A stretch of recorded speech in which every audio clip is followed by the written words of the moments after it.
Okay, let's unpack this. If you watch any science fiction, and I mean the classics, from HAL in 2001 all the way up to Ava and Ex Machina, there's this one persistent idea. Hmm. The moment an AI becomes truly self-aware, it also becomes a genius, like a superior general intelligence. Right. Consciousness and super smarts are basically treated as two sides of the same coin. Yeah. It's a fantastic dramatic trope. But is it true? Well, that's the question we're deep diving into today. Mm. Is that link actually, you know, functionally or scientifically valid? We're looking at research that says, yes, the connection is absolutely real. But with a huge caveat. A huge one. Yeah. It's only real if you focus on the functional role that consciousness plays in our own general intelligence. And that is the key distinction for our whole conversation. We are not getting bogged down in the hard problem. No, not at all. The subjective feeling of being, Yeah. what it's like to see red, that's qualia. A philosophical minefield? We're sidestepping it. Completely. Our mission here is to look at the functional, measurable, cognitive components, what consciousness does, and then see how putting those same mechanisms into an AI could finally close this massive intelligence gap we see today. So we're looking at three major theories of conscious function, how they work together, and how they might just give us a blueprint for truly general AI. Exactly, a concrete blueprint. Let's start with the basics then. We have to define our terms. First up, intelligence. Because if we just mean processing power, well, AI already won. Exactly, and that's a trap. So we need a better, non-human-centric definition, a functional one. Which is? Intelligence is the ability to quickly acquire new, novel skills with very little experience, very little prior knowledge, or minimal built-in advantages. So it's all about efficiency. Efficiency and adaptability. Yeah. General intelligence, in this view, is a scale. And when you use that definition, a lot of today's state-of-the-art AI systems suddenly look, well, surprisingly unintelligent. They do, don't they? Think about an image recognition model or an AI that masters a game like Go, Yeah, superhuman performance. but only after it's seen millions, sometimes billions, of examples. That's equivalent to decades, maybe even centuries, of human experience, all just to master one narrow thing. They are incredibly sample inefficient, almost absurdly so. So the real benchmark isn't, can you beat a human? But how fast can you learn to beat a human with almost no data? Right. Generalization, speed of acquisition. Exactly. You see it in biology. A chimp can learn some sign language, sure, but a human toddler just blows it out of the water in terms of speed and generalization. That efficiency difference points to a different level of general intelligence. It's a spectrum, not a switch. Okay, before we get to the three theories, let's lock down that other definition, the consciousness one. You said we're steering clear of the hard problem. We have to. Yeah. And we can, thanks to Ned Block's critical distinction from 1995. He split it into two kinds, Phenomenal consciousness. which is the subjective, what it feels like part, the hard problem. And then there's access consciousness. And that's what we care about. That's the functional part. Access consciousness is the information that's available to your core cognitive systems. It's the stuff you're aware you're experiencing The stuff you can report on, plan with. and use to rationally guide your actions. It's Yeah. measurable. It's functional. It's what intelligence researchers can actually work with. So as Daniel Dennett put it, the question isn't why we're conscious, but what is consciousness for? And the answer, according to this research, is that access consciousness gives us a toolkit, a set of specialized cognitive tools that unlock efficient general intelligence. Which brings us to the three main theories, the pillars of that toolkit. Right. And they aren't competing theories. They describe three distinct, necessary cognitive roles that have to work together. This is where we start building that AI blueprint. We've got global workspace theory, or GWT, Information generation theory, IGT. and attention schema theory, AST. Let's start with GWT, global workspace theory. It basically suggests there's a common representational space in the brain. Like a shared broadcast system. Exactly. Think of it like a central bulletin board with a limited capacity where all the specialized brain modules, vision, language, memory, can post their most important updates. Okay, but isn't that just working memory? Or like a data bus in a computer? What makes it so special? It's the abstraction and the broadcast. The information on that bulletin board has to be in a high-level, domain-agnostic format that all the other modules can understand. So a concept like spider needs one single representation that works for the visual system seeing a picture of a spider and the language system reading the word spider. Precisely. And we're actually seeing hints of this in AI. Researchers found a single Spider-Man neuron in a large multimodal model. I remember that. It fired for pictures of him, the text of his name. That's the kind of high-level broadcastable representation GWT is talking about. It's a huge step toward multimodality, which we see in AI architectures like the Perceiver. Which uses attention to mash all these different data types, images, audio, text, into one common space for processing. So that's function one, unified abstract information sharing. Okay, so GWT is the sharing mechanism. But what about the information itself? Where does it come from? That's function two, information generation theory, or IGT. IGT says that what we're consciously aware of isn't just raw data from our senses. No, it's the output of an internal predictive model. Mm. Our brain is constantly running a simulation. It's a generative model, predicting what should be happening or what could happen next. Yes.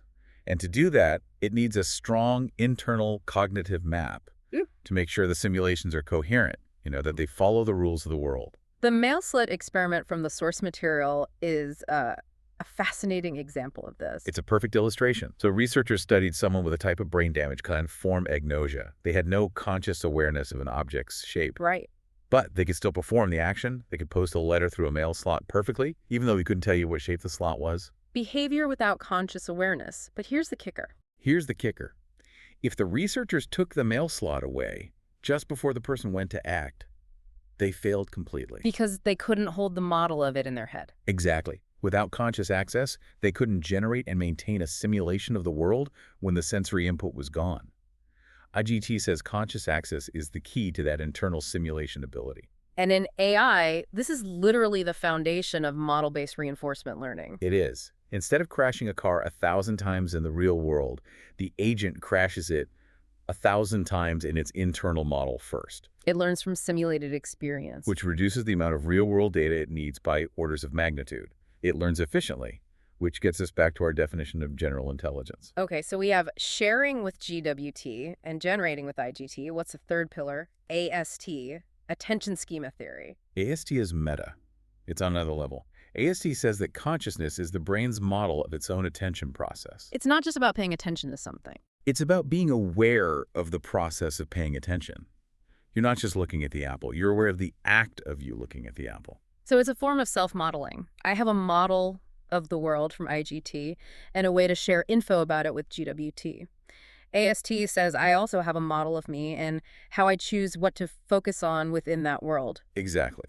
And that self-model lets you monitor and adapt your attentional strategy when you face something new. It's what allows for that high-level flexible control. Which in the AI world is basically the definition of meta-learning. Learning to learn. We see it implemented as like a meta-controller in some architectures that decides which other systems to use based on the context. Right. It allows for incredibly fast adaptation. So if GWT and IGT give you the raw materials in the workshop, AST gives you the flexible foreman who knows how to use them on a brand new project. Okay, so now let's put them all together. This is where it gets really interesting. The argument is that the cornerstone ability that needs all three of these working in perfect sync is mental time travel, MTT. And we need to be very specific about what true mental time travel is.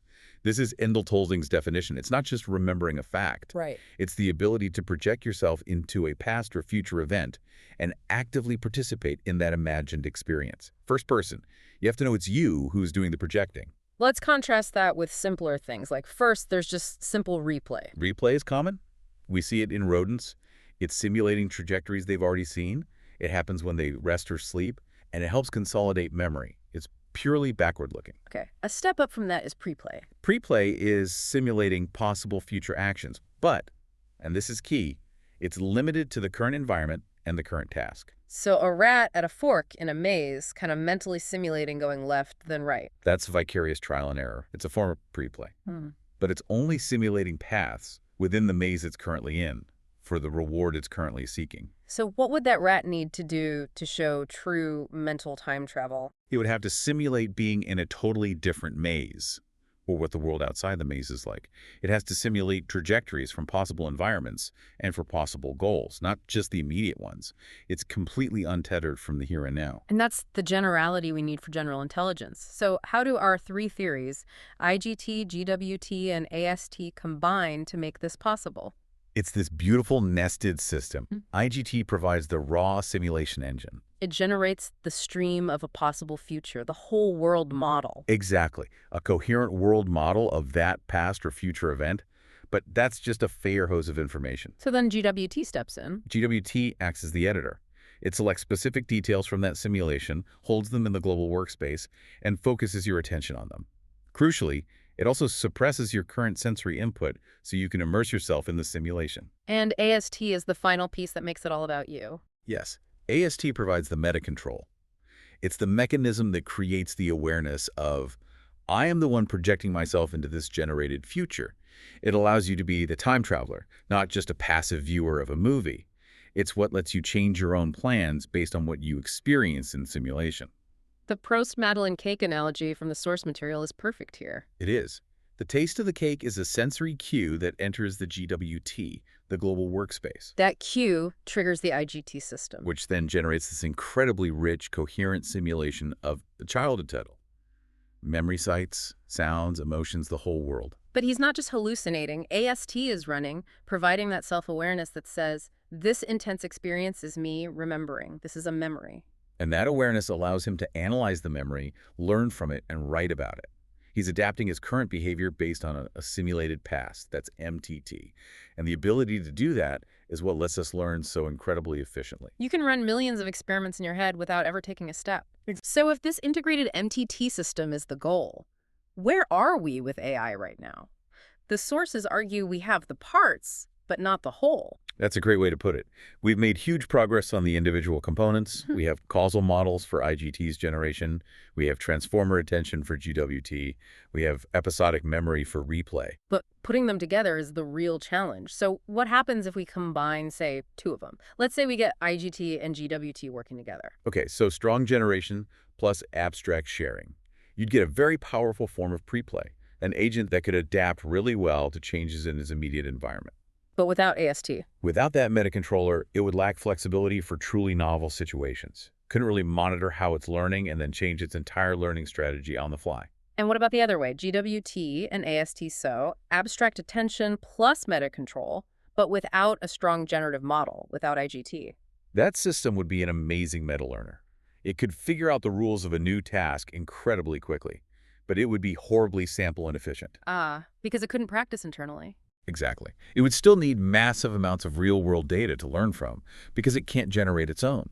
So the core argument is that to get that sci-fi level of general intelligence, you have to intentionally build a system that integrates all three: generation, abstraction, and self-monitoring. That's the blueprint. The triad has to be there. So really, the takeaway here is that the pop culture link between consciousness and intelligence, it's not wrong. It's fundamentally valid, but only if you're talking about the functional parts of consciousness, access consciousness. Those functions, simulation, abstraction, self-monitoring, are the cognitive tools that make learning so efficient. They're the secret sauce. They dramatically increase how fast and how generally an agent can learn new skills. So for you listening, the key insight is that the path to closing the general intelligence gap might not be about building bigger models, but about building more integrated ones. Focusing on achieving these complex, consciousness-linked abilities like mental time travel in messy, real-world settings. That's the principal path forward. Yeah. Which leaves us with a final kind of provocative thought. Let's hear it. If we do it, if we build an AI that can perform true mental time travel, an agent that functions, for all intents and purposes, as if it were conscious using simulated pasts and futures to learn with human-like efficiency, then does the question of whether it has that subjective, phenomenal feeling inside, does that question even matter anymore, practically speaking?